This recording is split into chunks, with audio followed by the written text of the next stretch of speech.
सदाबहार सच्ची कहानियों पर आप सभी का स्वागत है। अबू धाबी के हॉस्पिटल में प्रेगनेंसी डिपार्टमेंट में एक मामूली सी नर्स थी। मेरा काम प्रेगनेंसी चेक करना, प्रेगनेंसी में आने वाली मरीज का ब्लड प्रेशर, शुगर चेक करना था, क्योंकि प्रेगनेंसी के दौरान औरतों का ब्लड प्रेशर और शुगर दोनों ही बढ़ने की संभावना होती है। अक्सर औरतों को यही ब्लड प्रेशर और शुगर जैसी बीमारियां आम होती हैं। मेरा काम उन औरतों को चेक करना और उनको दवाइयाँ देना था। मुझे इस बारे में ट्रेनिंग भी दी गई थी। प्रेगनेंसी डिपार्टमेंट में हर रोज़ सैकड़ों की तादाद में औरतें आती। मैं उन सब के लिए एक ही काम करती और फिर बाकी सीनियर डॉक्टर का काम होता था कि वह उन औरतों का इलाज करते, उनके सेहतमंद बच्चे पैदा होते और फिर वह घर चली जाती। मगर एक दिन एक ऐसा वाक़या हुआ जिसने मुझे सर से पाँव तक हिलाकर रख दिया था। इस वाक़या का ताल्लुक एक तुर्की लड़की से था, जो कि एक दिन अस्पताल में आई थी।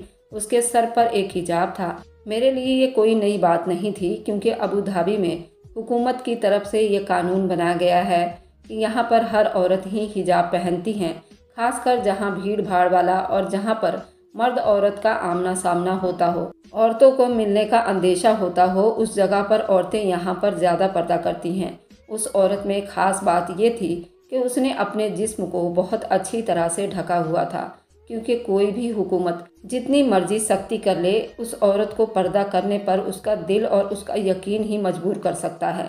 मैंने देखा, तुर्की लड़की बहुत कम उम्र की थी। उसकी उम्र करीब करीब 20-22 साल की बीच में होगी, लेकिन उसके चेहरे पर बहुत मासूमियत थी। साथ में उसका पति भी खड़ा था, जिसे देखकर मैं हैरान हुई थी। उसके पति का रंग बिल्कुल काला था, जबकि उसकी लंबाई 6 से 6.5 फीट के बीच में थी। वह बहुत ही गुस्से वाला आदमी दिखाई दे रहा था। मैंने देखा, वह लड़की भी उससे सहमी हुई महसूस कर रही थी, लेकिन इस बात का इजहार उसने मेरे सामने नहीं किया। बात तो मुझे समझ में आ रही थी कि मैं तो एक नर्स थी, मुझे अपने ज़िंदगी के निजी समस्याओं को क्यों बताती। मेरी भी आदत थी कि मैं मरीजों से उनकी निजी ज़िंदगी के बारे में कुछ नहीं पूछती थी। लेकिन हैरत मुझे उस वक्त हुई जब उसके काले रंग के पति ने मुझसे कहा कि हम दोनों की शादी लव मैरिज है। मैं अपनी पत्नी से बहुत प्यार करता हूँ। जी, ये तो बहुत ही अच्छी बात है, मैं मुस्कुराकर जवाब दिया। तो मगर उस लड़की को देखकर मुझे बहुत अफसोस हो रहा था। उसके चेहरे पर उदासी फैली हुई थी। उसकी आंखों में तैरती हुई नमी मुझे कुछ और ही बता रही थी। ऐसा लगता था वह परेशान है, लेकिन मेरे सामने वह अपनी परेशानी का इजहार नहीं कर रही थी। मैंने उनकी सारी जानकारी फाइल करने के बाद उस लड़की से पूछा, आपके साथ आइडेंटिटी यही है क्या? यानी कि आपके कमरे में आपके साथ कौन होगा? असल में अबू धाबी के अस्पतालों में इस बात का ऑप्शन दिया जाता है कि आप अपने पति या सास या माँ को अगर कमरे के अंदर ले जाना चाहती हैं तो ले जा सकती हैं। मैंने उस लड़की के तरफ देखकर पूछा, तो उसने कहा कि मैं कोई आइडेंटिफाई अपने साथ अंदर नहीं ले जाना चाहती थी, अपने पति को भी नहीं। जी नहीं, मैं चाहती हूँ कि मेरे इलाज बिल्कुल अकेले में किया जाए। किसी के सामने अपनी डिलीवरी नहीं करवाना चाहती, मेरे पति के साथ भी नहीं। उसने सिर्फ 2 टूक जवाब देकर अपने पति को उधर ही चुप करवा दिया था। मगर वह आदमी बहुत गुस्से में लग रहा था, मगर जाहिर है वह हमारे सामने कुछ नहीं कह सकता था। मैंने देखा, वह गुस्से की घूंट पीकर रह गया था। लड़की को देखकर मुझे महसूस हुआ जैसे मैं उसे पहले भी देख चुकी हूँ और वे जानी पहचानी सी लग रही थी। उसके चेहरे पर बेपनाह अपनायत थी। मैंने सारा कमरा तैयार करवा दिया, साथ ही उसे भी बेड पर लिटा दिया। हैरत भरी निगाहों से वो बाहर की तरफ घूर रही थी, ऐसे सब चीज़ देखती थी जैसे उसने ज़िंदगी में पहली बार देखी हो। आपको कोई परेशानी है तो आप मुझे बता सकती हैं, मैंने उससे हमदर्दी जताते हुए कहा। तो उसने मुझसे जानेमाज मांगी। क्या मुझे यहाँ जानेमाज मिल सकती है? इस हालत में आप नमाज पढ़ेंगी? जब मैं पढ़ी लिखी हूँ तो मुझे नमाज पढ़ने में कोई हर्ज नहीं होता, और वजू भी करना चाहती हूँ। मैं चाहती हूँ कि जब मेरा बच्चा इस दुनिया में आए तो वह पाक हो और उसकी माँ भी पाक हो। अपनी तरफ से तो वजू करूँगी, बाद का पता नहीं। उस लड़की की मासूमियत मेरे दिल को बिल्कुल तोड़ कर रख दिया था। मैं उसे दूसरे कमरे से जाकर जानेमाज ले आई, जो कि स्टाफ रूम में रखी हुई थी। जानेमाज को देखकर वह खुश हो गई। जाहिर है वह ज़मीन पर बैठकर नमाज नहीं पढ़ सकती थी। कि क्या मैं आपकी मदद करूं? बस मुझे जानेमाज को अपने माथे से लगाना है, अपने चेहरे के साथ लगाना है। वह जानेमाज को अपने माथे पर चूमते हुए बोली, जैसे आपकी मर्जी। आप कुछ खाना पीना पसंद करेंगी? नहीं, बस मुझे कुछ नहीं चाहिए। हाँ, एक बात का ख्याल रखिएगा, कि मेरा पति अंदर ना आने पाए और मेरा इलाज कौन करेगा। उसने मुझसे बेअख्तियार होकर पूछा था, तो मैंने उससे कहा, डॉक्टर का नाम बताया जो कि इलियास था और यहाँ का जाना माना डॉक्टर था और यहाँ का सबसे काबिल और महंगा डॉक्टर था। उसके पास अपॉइंटमेंट मिलना बड़ी मुश्किल था, लेकिन क्योंकि अस्पताल की तरफ से कुछ ऑपरेशन वही करता था, आज भी राउंड पर वही डॉक्टर इलियास को ही आना था। उस वक्त स्टाफ में उन्होंने मरीजों को चेक करना था। मैंने डॉक्टर इलियास का नाम लिया तो लड़की का चेहरा बिगड़ सा गया और एक नागवारी सी आ गई। ये तो मर्द का नाम है, तो क्या मेरा इलाज एक आदमी करेगा? जी हाँ, आप बहुत खुशकिस्मत हैं कि आपको डॉक्टर इलियास चेक करेंगे, वरना यहाँ पर तो फीमेल डॉक्टर होती हैं जो कि सही से चेक नहीं कर पाती। अगर डॉक्टर इस्माइल आपको चेक करेंगे तो आपके बदन में कोई परेशानी ना होगी। आपका सारा इलाज बहुत अच्छे तरीके से हो जाएगा और इलाज के बाद होने वाली परेशानियों से आप बच सकेंगी। मेरी बात सुनकर उसने नाम में सिर हिलाया और बोली, नहीं मैडम, आप मुझे किसी फीमेल डॉक्टर के पास ही चेक करवाइएगा। मैं किसी मेल डॉक्टर से चेक नहीं करवाना चाहती और ना ही चाहती हूँ कि कोई मर्द मुझे इस हालत में देखे। मैंने सारी ज़िंदगी पर्दा किया है, अपने वजूद पर किसी गैर मर्द का साया भी नहीं पड़ने दूंगी। अब मैं कैसे गंवारा कर लूँ कि मैं एक मर्द डॉक्टर के सामने अपनी सारी इज्जत आबरू पैमाल कर दूँ? देखिए, ऐसा नहीं होता। वह डॉक्टर हैं, उन्हें इस बात से कोई फ़र्क नहीं पड़ता कि उनके आगे इंसान है, औरत हो या मर्द है। आप ऐसा मत करिए, फ़र्क पड़ता है। अगर फ़र्क पड़ता ना होता तो मर्द होकर भी औरतों की बीमारियों के बारे में क्यों पढ़ते? उन्हें औरतों की जात में दिलचस्पी होती है। आप जाकर बात करें और मुझे किसी फीमेल डॉक्टर से चेक करवाने की परमिशन दे, वरना मैं इस अस्पताल में अपना डिलीवरी नहीं करवाऊंगी, यहाँ से वापस चली जाऊंगी। मैं उस औरत पर हैरान हो रही थी जिसकी डिलीवरी दर्द शुरू होने में अभी आधा घंटा ही रह रहा था। वह सारी बातें कर रही थी। उसका डिलीवरी का टाइम बिल्कुल करीब आ गया था। मैं नहीं चाहती थी कि मेरी किसी बात की वजह से उसका ब्लड प्रेशर हाई हो। मैं कमरे से निकल आई। डॉक्टर इलियास का ऑफिस मेरे सामने ही था। डॉक्टर इलियास अभी अभी ड्यूटी पर आए थे और इसी केस की तैयारी कर रहे थे। ज़्यादातर उन्हें ऐसा कोई मरीज नहीं मिला था जिसने उनसे इलाज करवाने से मना कर दिया हो। यहाँ तो आने वाली हर औरत उसकी पेशेंट बनती है तो खुद को खुद किस्मत समझती हैं अगर उसे डॉक्टर इस्माइल मिल जाए। मगर दुनिया बड़ी अजीब चीज़ है। औरत थी, मेरे लाख समझाने के बावजूद भी उसने डॉक्टर इस्माइल से इलाज करवाने से मना कर दिया था। मैं डॉक्टर इस्माइल को जाकर सारी बात बता दी थी। वह भी सोच में पड़ गए थे। वैसे तो यहूदी थे, लेकिन वे बहुत ही ज़्यादा प्रोफेशनल डॉक्टर थे। डॉक्टर इस्माइल ने एक भी केस ऐसा नहीं किया था जिसमें कोई परेशानी हो, मगर उन सब खूबियों के बावजूद भी सकीना ने डॉक्टर इस्माइल से अपना केस नहीं करवाना चाहती थी। तो डॉक्टर इस्माइल मुझे हैरत से देखने लगा। कौन सी मरीज है तुम मुझे उससे मिलवा सकती हो जिसने मुझसे अपना इलाज करवाने से मना कर दिया? लगता है उसे कोई मदद की ज़रूरत है भी या नहीं। यहाँ पर आने वाली किसी भी मरीज ने आज तक ऐसा नहीं कहा, तो फिर वो क्यों कह रही है? डॉक्टर इस्माइल को भी अब इस मरीज में दिलचस्पी मालूम हो रही थी, वरना मरीजों में ज़्यादा दिलचस्पी नहीं लेते थे। डॉक्टर इस्माइल ने गैलरी में चलते चलते मुझसे पूछा, तो मैंने कहा उसका ताल्लुक तुर्की शहर अलगीज से है और वह बेपनाह खूबसूरत है, मगर डरी हुई है। अजीब बात तो ये है कि उसका पति, जिसे वह पति बोल रही है, वह कहीं से भी तुर्की से मालूम नहीं होता। लगता उसकी शादी ज़बरदस्ती करवा दी गई है। मुझे उसका पति किसी गरीब देश से लगता है। मैं डॉक्टर इस्माइल को सारी बात बता रही थी, इतने में सकीना का कमरा आ गया। मैंने कमरा खोला तो सकीना की जगह पर कोई भी नहीं था, बेड खाली था। मैंने डॉक्टर इस्माइल को हैरत से देखा था।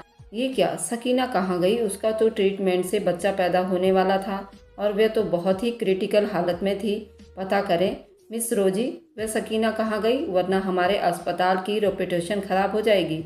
अगर वह डर के मारे यहाँ से बाहर निकल गई तो पता नहीं क्या होगा। आपको पता है ना, आजकल मीडिया का दौर है, खबर सोशल मीडिया का हिस्सा बन जाती है। हमारे मेडिकल सेंटर का एक नाम है, ये अबू धाबी का पहला अपना मेडिकल सेंटर है जिसे सिर्फ हमारा नहीं, हमारे मुल्क का भी नाम जुड़ा हुआ है। डॉक्टर इस्माइल इतना बेचैन देखकर मुझे परेशानी हो रही थी। मैंने कमरे में मौजूद वॉशरूम में भी देखा, मगर मुझे सकीना कहीं भी नहीं मिली। सकीना को ढूंढना मेरे लिए मुश्किल हो चुका था। वह तो प्रेगनेंसी के हालत में थी, इतनी जल्दी कहीं भाग भी नहीं सकती थी। आखिरकार वह कहाँ जा सकती थी? मुझ पर बस हैरतों के पहाड़ टूट रहे थे। मैंने जाकर डॉक्टर इलियास को सारी बात बता दी तो वो कहने लगे, अस्पताल के रिसेप्शन पर जाकर कहो जल्द से जल्द कैमरे चेक करके खासकर उस लेबर रूम के बाहर लगा जो कैमरा है उसकी सारी रिकॉर्ड चेक करो। 20 मिनट पहले का तो किस्सा है, इतनी सी देर में सकीना कहाँ जा सकती है। डॉक्टर इस्माइल भी परेशान था। हम लोग जल्दी से जल्दी रिसेप्शन एरिया में पहुँचे। रिसेप्शन मैनेजर को सारी बात बता दी। उस कैमरे चेक करने को कहा गया। रिसेप्शन मैनेजर ने सारी रिकॉर्ड खोज ली तो हमें पता चला सकीना कुछ देर पहले ही अस्पताल से निकली है, मगर उसके चलने का अंदाज बड़ा हैरान करने वाला था। ऐसे चल रही थी जैसे उसके पेट में बच्चा ही नहीं हो बल्कि वह बच्चा पैदा कर चुकी हो। उसके साथ में एक भूरे रंग की टोकरी भी थी जिसमें उसने अपना सामान रखा हुआ था। डॉक्टर इलियास ये देखकर चौंक गए थे। भूरे रंग की टोकरी उसके पास थी और वह उसे लेकर घूम रही थी जैसे 19-20 साल की लड़की हो जिसके जवानी के दिन अभी अभी शुरू हुई हों। मैंने उसे गौर से देखा। हमने कैमरे की फुटेज को जूम भी किया मगर हमें कोई बात समझ नहीं आ रही थी। उसका पेट कहाँ गया? डॉक्टर इलियास ने कहा कि सकीना के तो बच्चा पैदा होने वाले उभार गायब हो जाने की तरफ इशारा किया तो मैंने भी सकीना को गौर से देखा। बाकी अब उसका पेट बिल्कुल एक आम लड़कियों जैसी हो गई थी। उसके पेट से न जाने बच्चा कहाँ गायब हो गया था। आखिर वह बच्चा कहाँ गया? डॉक्टर इस्माइल चिल्लाते हुए बोले थे, ये बात तो मुझे भी समझ नहीं आई थी सर। लेबर रूम के अंदर कैमरा नहीं था इसलिए हम अंदर की फुटेज नहीं देख सकते थे। किसी भी नर्स को उसके कमरे में दाखिल नहीं होने दिया गया था क्योंकि सकीना बार बार यही कह रही थी, मुझे बस एक फीमेल डॉक्टर ही चाहिए। और नर्स को मैंने बाहर ही रोक रखा था क्योंकि वह सिर्फ आपके केस में ही आपके साथ होती हैं। डॉक्टर इलियास अब बुरी तरह बौखला चुके थे क्योंकि सकीना ने अपना बच्चा कैसे अकेले पैदा किया और वह बच्चा कहाँ गायब हो गया इस बात का हमें कोई पता नहीं था। हम लोगों ने दोबारा से लेबर रूम को अच्छे से चेक किया। ना ही वहाँ पर कोई भूरे रंग की टोकरी थी और ना ही उसका बच्चा और ना ही सकीना। बहुत ज़्यादा छानबीन करने के बाद बस हमें यही पता चला कि सकीना अस्पताल से 1:30 पर निकल चुकी थी और अब हम बस ढूंढ ही सकते थे। ढूंढने का कोई रास्ता हमारे पास नहीं था मगर खुशकिस्मती से फुटेज दिखी तो पता चला सकीना अस्पताल से निकलने पर मस्जिद की तरफ बढ़ी थी। ये बात बड़ी अजीब सी थी कि ऐसी हालत में किसी भी औरत को मस्जिद में नहीं जाना चाहिए, लेकिन सकीना को अस्पताल से निकलता देखकर किसी ने भी नहीं सोचा होगा कि कुछ देर पहले तो वो प्रेग्नेंट थी। फिर इस बात पर भी परेशान थे, लेकिन अब सवाल के जवाब तक पहुंचना मुश्किल हो चुका था। हमने सकीना को निकलते मस्जिद की तरफ जाते देखा, लेकिन मस्जिद में जाकर पता करने पर मालूम हुआ वह तो वहाँ पर भी नहीं है। ये एक आरामगाह था जहाँ पर लोग बैठकर आराम किया करते थे। वे चाहते तो कोई भी काम कर सकते थे। जानमाज भी बिछी हुई थी जिस पर नमाजी नमाज पढ़ रहे थे, लेकिन ये कोई मस्जिद नहीं था। फिलहाल हम लोगों ने वहाँ से सकीना को ढूंढना शुरू किया। यही सब करते करते 2 बज चुके थे।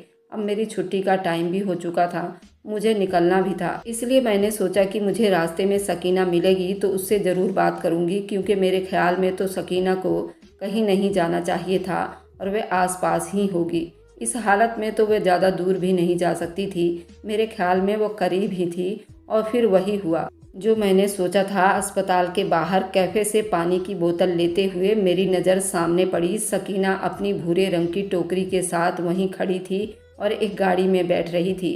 मैं भागती हुई उस गाड़ी के पास पहुंची। सकीना ने मुझे देखकर अजीब सी सूरत बनाई और गाड़ी में बैठने लगी। मैंने विनती करके उससे कहा कि मैं आपसे 2 मिनट बात करना चाहती हूँ, तुम गाड़ी में बैठ जाओ। मैंने आओ देखा ना ताव देखा, गाड़ी में बैठ गई। ये भी नहीं सोचा कि सकीना कहाँ जा रही है। मैं उसके साथ गाड़ी की पिछली सीट पर बैठ गई थी। आप कहाँ जा रही हैं? आप अस्पताल से कैसे निकली? क्यों आपको डॉक्टर इलियास से चेकअप करवाने में परेशानी हो रही थी? डॉक्टर इलियास को आपके अस्पताल से चले जाने से बहुत अफसोस हो रहा है। क्यों उनको अफसोस होगा? दुख तो इस बात का है कि आपने तो फीस भी भर दी थी और आपने वहाँ से अपना केस भी नहीं करवाया। हम लोग तो आपके लिए बहुत परेशान थे या फिर हैरान थे। सकीना की एक एक बात मुझे बिल्कुल चुभ रही थी। जाहिर है हमें सकीना के वहाँ से चले जाने का उस पर हमें बहुत शक था, पर उस टाइम ऐसे बैठी हुई थी जैसे उसका बच्चा पैदा ही नहीं हुआ हो। मैं उसे गौर से देखे जा रही थी। उसके पास तो बच्चा भी नहीं था। कोई माँ अपने बच्चे के बगैर इतनी तसल्ली में कैसे हो सकती है? फिर मुझे ख्याल आया कि शायद बच्चा उसके पास भूरे रंग की टोकरी में मौजूद होगा। मैंने उसकी टोकरी की तरफ देखा। सकीना ने मुस्कुराते हुए कहा और टोकरी मेरे सामने रख दी तो मैंने देखा वह खाली थी। तुम यही सोच रही होगी ना कि मैंने बच्चा टोकरी में रख लिया है, मगर असल बात तो ये है कि उस टोकरी में कुछ भी नहीं है, बस उसमें छोटा मोटा सामान है जो मेरे इस्तेमाल का है। तो फिर आपने बच्चा कहाँ छुपाया है और कैसे छुपाया? क्या मुझे आप बता सकती हो? मैं सारी बात तुम्हें बता दूंगी अगर तुम मेरे घर चलो और मेरी पूरी बात भी सुनना और मुझसे एक वादा भी करो। कैसा वादा? मैं अच्छी तरह जान चुकी थी कि सकीना कोई बुरी लड़की नहीं थी, ना ही मुझसे कोई गलत शर्त मनवाएगी। जाहिर है उसने कुछ अच्छा ही मुझसे कहना होगा। ऐसी औरतें किसी को भी नुकसान नहीं पहुंचाती, वह बहुत खुददार होती हैं। और उसके चेहरे पर लिखी मासूमियत की वह दास्तान मुझे यही कह रही थी। मुझे उस पर भरोसा कर लेना चाहिए। मुझे डॉक्टर इलियास को भी खुश करने की बहुत ज़्यादा आदत थी, क्योंकि डॉक्टर इलियास ऐसी हैरतनाक बातों से बहुत खुश होते थे। जब भी उन्हें कोई नई जानकारी प्राप्त होती तो वो बहुत ज़्यादा खुश होते और उस आदमी को अपना पसंदीदा बना लेते जिसके पास ऐसी कोई जानकारी हो जो उन्हें पहले से पता न हो। डॉक्टर इलियास के शक की पूरी तरह जानकारी निकाल कर मुझे उस सकीना की हर एक बात को माननी थी और उसकी शर्त को भी कबूल करना था। मैंने उससे वादा कर लिया कि मैं तुमसे वादा करती हूँ और पूरा करूँगी। तब उसने खुशी दिल से मुझसे हाथ मिला लिया और कहने लगी, तो फिर तुम्हें मेरे घर पर चलना होगा। मैं तुम्हें चाय पिलाऊंगी और तुम्हारा शुक्रिया भी अदा करना चाहती हूँ कि तुमने मेरे गुस्से को जवाब गुस्से में नहीं दिया। जब तुम डॉक्टर इलियास से बात करने के लिए उसके ऑफिस में चली गई थी, बस उसी टाइम मैंने अपना बच्चा खुद पैदा कर लिया, क्योंकि मैं एक पढ़ी लिखी लड़की थी और अस्पताल में तो वे सभी टूल्स मौजूद थे जो बच्चा पैदा करने में लग जाया करते हैं। मैंने अपना बच्चा अकेले ही पैदा कर लिया और उसकी नाभि काट करके उसे बच्चे को तौलिया में लपेट कर जहाँ कूड़ा मशीन जो कि बाहर विदेश में हर रूम में लगाई जाती है, उस कूड़ा घर में मैंने उस बच्चे को नीचे पहुंचा दिया और खुद 30 मिनट के अंदर मैं नीचे चली आई और अपने बच्चे को किसी जानने वाले के हवाले कर दिया। पर तुम अपने बच्चों को उस आदमी के हवाले क्यों नहीं किया? पहले मेरे घर तो चलो, तुम्हें मैं सारी बात बताऊंगी। उसका घर करीब ही था, मगर इतना बड़ा नहीं था। तुम्हारा पति कहाँ गया? सारे सवाल यहीं करोगी क्या? मेरे घर चलो, मैं तुम्हें चाय पिलाऊंगी और फिर तुम्हारे सारे सवालों का जवाब दूंगी। उसके घर में दाखिल होते ही मुझे बहुत सुकून महसूस हो रहा था। अब वह अपनी कहानी सुनाने लगी। मेरा पति बहुत ही धोखेबाज आदमी निकला। मैंने उससे मोहब्बत की शादी की थी। हम दोनों की मुलाकात अमेरिका की एक यूनिवर्सिटी में हुई थी। दोनों ही वहाँ पर कंप्यूटर इंजीनियरिंग को पढ़ रहे थे। हमारी पढ़ाई के बीच में न जाने कब मोहब्बत और दोस्ती ने कदम रखा। मैं तो अपने ईमान को ज़्यादा ताकतवर समझती हूँ, उससे ज़्यादा अहमियत देती हूँ। मैंने युजारसिफ से कहा कि अगर तुम मुझसे शादी करना चाहते हो तो तुम्हें अपना मजहब छोड़कर मेरे मजहब को कबूल करना होगा। मैं तुम पर ज़बरदस्ती नहीं करने वाली, लेकिन मेरे लिए मजहब ज़्यादा ज़रूरी है। मैं उसे छोड़ नहीं सकती और मेरे मजहब के मुताबिक मैं किसी मुसलमान से ही शादी कर सकती हूँ। उसके अलावा तो मैं किसी के बारे में सोच भी नहीं सकती। युजारसिफ ने मुझे यकीन दिलवाया था कि वो मेरे मजहब को अपनाने के लिए तैयार है, क्योंकि वह ये जान चुका था कि इस्लाम एक अजीब मजहब है जिस पर सभी को मानना चाहिए। युजारसिफ की बातों से और उसके वादों से बहुत मुतासिर हो गई थी। मैंने उससे शादी कर ली, साथ अपनी ज़िंदगी बसाना शुरू कर दी।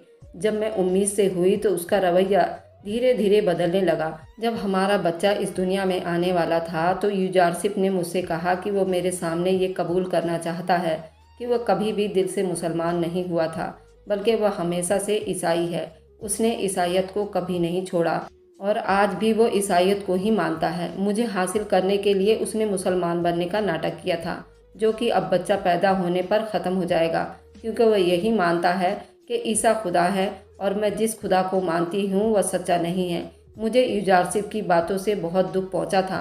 मैं सोच भी नहीं सकती थी कि वो मेरे साथ इतना बड़ा धोखा करेगा। उसने कहा कि तुम मुसलमान ज़िद्दी होते हो, जिससे भी शादी करते हो उसे अपने मजहब पर ले आते हो। मैं ऐसा नहीं करूँगा। मैंने उससे कहा कि तुम्हें ये बात मुझे शादी से पहले करनी चाहिए थी। मैं तुमसे शादी ही नहीं करती, मगर किसी के साथ झूठ बोलकर उसके साथ ब्याह रचाना बहुत गलत बात है। युजारसिफ से मेरी इस बात पर लड़ाई थी, मगर वह बार बार इस बात को साबित करने की कोशिश कर रहा था कि अब हमारा बच्चा हो जाने से हमारा ताल्लुक मजबूत हो जाएगा और हम एक दूसरे को कभी नहीं छोड़ेंगे। मैंने युजारसिफ से कहा कि मैं तुम्हारे इस बहकावे में कभी नहीं आऊँगी। मैं इस बच्चे को पैदा होने के बाद तुमसे अलग हो जाऊँगी। युजारसिफ ने मुझसे कहा कि ऐसा मुझे करके दिखा तो वह बच्चा हमेशा के लिए तुम्हारा हो जाएगा। युजारसिफ यही मानता था कि जिस खुदा ने मुझे इतनी हिम्मत बख्शी है वह मेरा बच्चा पैदा करने में भी बगैर डॉक्टर के मेरी मदद कर सकता है। और फिर ऐसा ही हुआ। तुम यकीन नहीं करोगी, मैं युजारसिफ की आंखों से बचकर ऐसे अस्पताल से निकली, मुझे खुद पता नहीं चला मुझ में इतनी हिम्मत कहाँ से आई। तुम्हारे जाने के बाद मेरा बच्चा पैदा हुआ, मुझे जरा भी दर्द नहीं हुआ। यूँ लग रहा था किसी फरिश्ते ने मुझे अपने परों पर संभाल रखा है। मैं बहुत खुशकिस्मत हूँ। मैं अपने अल्लाह को नहीं छोड़ा और ना एक इंसान के लिए अपने रब को भुला देती। कैसे मेरी मदद करता। मैंने उससे अपनी जान छुड़वा ली। युजारसिफ मुझे ढूंढ रहा है। युजारसिफ ने तो यही सोचा था कि मैं ये सब कुछ भी नहीं कर सकती, अकेले बच्चा पैदा नहीं कर सकती। वह अस्पताल के स्टाफ से बात कर चुका था, उसने फीस भी भर ली थी। लेकिन अब मेरे पास अपने रब का करिश्मा है जिसे सुनाकर मैं उसका मुंह बंद कर सकती हूँ। अब अगर वह सीधे रास्ते पर नहीं आया तो मैं अपने बच्चे का बाप उसे कभी नहीं बनने दूंगी, क्योंकि मेरे बच्चे पैदा होने पर ना ही तो कोई रिकॉर्ड है और ना ही कैमरे में तुमने कहीं पर बच्चे को देखा है। मेरा बच्चा जहाँ है वह सिर्फ मुझे ही पता है और मैं युजारसिफ को उससे मिलने की परमिशन उस टाइम दूंगी जब मुझे यकीन आ जाएगा कि युजारसिफ मुसलमान हो चुका है, वरना तो मैं उसे अपने कमरे में सोने की इजाज़त भी नहीं दूंगी और उससे डिवोर्स भी ले लूँगी। और फिर वह किसी को ये भी नहीं बता सकता कि मैंने उसके बच्चे को उससे मिलने नहीं दिया, क्योंकि बात तो वही डॉक्टर इस्माइल के पास भी तो इस बात का कोई रिकॉर्ड नहीं है। मेरा बच्चा पैदा हुआ था। अगर तुम लोगों कोई बात करोगे तो खुद ही शर्मिंदा हो जाओगे, क्योंकि मैं तुम्हारे अस्पताल से बच्चे के बगैर निकली थी। उस औरत की बातें मुझे हैरान कर रही थी, मगर मुझे उसके चेहरे पर बहुत इत्मीनान नज़र आ रहा था और मैं उस पर यकीन करने पर मजबूर थी। सही बात तो यही है कि जब इंसान हक पर खड़ा हो जाता है तो उसके अंदर अल्लाह की दी हुई ऐसी ताकत आ जाती है जो दुनिया के किसी भी आदमी को हरा सकती है, चाहे वह कितने बड़े सिस्टम का हिस्सा क्यों ना हो। इसी तरह सकीना भी मुझे और डॉक्टर इलियास को हैरत में डाल दिया था। वह हैरत की खेती जिसे हम चाहकर भी सुलझा नहीं सके। हाँ, आखिर में सकीना ने मुझसे दिल से निभाने का वादा किया था। तुम कभी भी ये बात नहीं बताओगी मेरा बच्चा कहाँ है, जिसे मैं आज तक निभा रही हूँ। पर आज मुझे सकीना और युजारसिफ की मोहब्बत मुझे कहीं नज़र नहीं आई। ये तो मजहब की भेंट चढ़ गई। अगर मजहब ही निभानी थी तो प्यार क्यों। आप लोगों की राय मैं जानना चाहती हूँ, क्या सकीना और युजारसिफ का ये प्यार था या मजहब की जंग थी। मुझे कमेंट में ज़रूर बताइएगा। आप लोगों के कमेंट का इंतज़ार रहेगा। अगर आपको आज की कहानी पसंद आई है तो वीडियो को ज़रूर लाइक कीजिएगा और अपने दोस्तों के साथ शेयर भी कीजिएगा। और हाँ, अगर आपने अभी तक हमारे चैनल को सब्सक्राइब नहीं किया है तो ज़रूर सब्सक्राइब कर लें। मिलते हैं हम अपनी कल की एक नई दिलचस्प कहानी के साथ। मुझ पर सदा अपना प्यार और स्नेह बनाए रखें। सभी को मेरा प्यार भरा नमस्कार दोस्तों।